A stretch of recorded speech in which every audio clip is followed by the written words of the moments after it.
Today we're talking about something that can save you a ton of money on your next investment purchase, the 1031 exchange. And of course, because this is real estate investing made easy, it's time to make it easy. Now I know what you're thinking. Oh great, another boring finance lesson. But bear with me because it's actually pretty interesting stuff. Plus, I promise to use plenty of ridiculous analogies to make it just a little bit more palatable for you. So let's just start with the basics. What is a 1031 exchange? Well, a 1031 is also known as a like-kind exchange.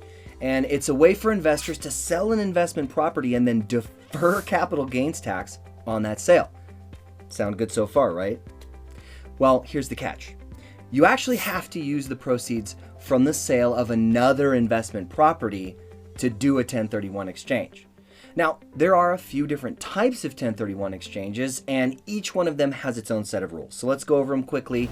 And the first one is a simultaneous exchange where you sell the property and buy one at the exact same time. This is the kind of high-stakes musical chair game, except it's with real estate instead of seating. And the second is called a delayed exchange, where you sell a property and then you have a set amount of time, usually 45 days, to find a replacement property. This is like the thrill of geocaching, except the prize is a new investment property instead of a plastic spoon. The third type is a construction exchange where you sell a property and use the proceeds to just build a completely new one. This is like a game of Tetris, except it's with real estate instead of blocks. Now, should you accept this type of exchange? Well, it really depends on your situation. Simultaneous exchange is good for investors who have a very specific replacement property in mind, and the delayed exchange is good for investors who need a little bit of extra time to find that perfect property replacement. Now, the construction exchange is good for investors who really just want to build a dream investment property from the ground up, something that they've always dreamed of. But here's the thing, each type of exchange also has its own set of limitations. For example, the delayed exchange has really strict rules about the sale process, how it has to be held, how to identify the potential replacement property. And the construction exchange, it can be tricky because you have to complete the construction of this new property in a set time frame.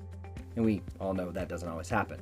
So, is this right for you? Well, it depends on your situation and your goals as an investor. But to give you an example of how truly beneficial this can be, let's just take a look at an example. Let's say you have a property that you sell for $500,000, and without a 1031 exchange, you'd have to pay capital gains tax, which would come out to about $100,000, assuming a 20% tax rate. Ouch, that's a lot of money that you'd be losing out on.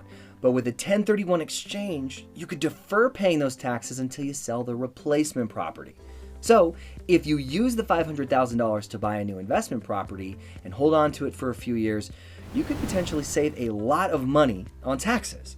Now let's say you hold on to that new property for 5 years and it appreciates to $700K from $500.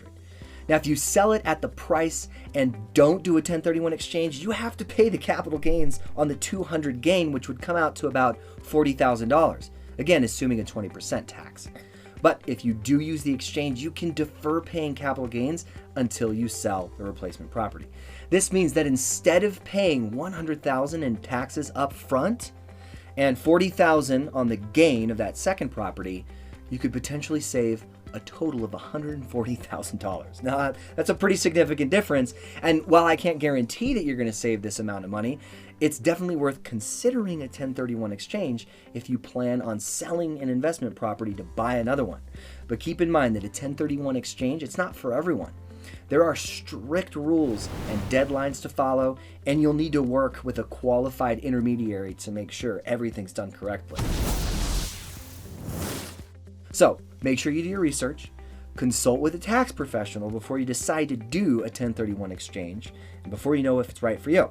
Well, that's going to do it today. I hope that you enjoyed this video and you learned something about 1031 exchanges and how they can potentially save you a crap ton, that's a technical term, amount of money. As always, thanks for watching Real Estate Investing Made Easy. I'm Christian Weatherspoon, and to see more tips and tricks, click right here, and we're going to make it easy.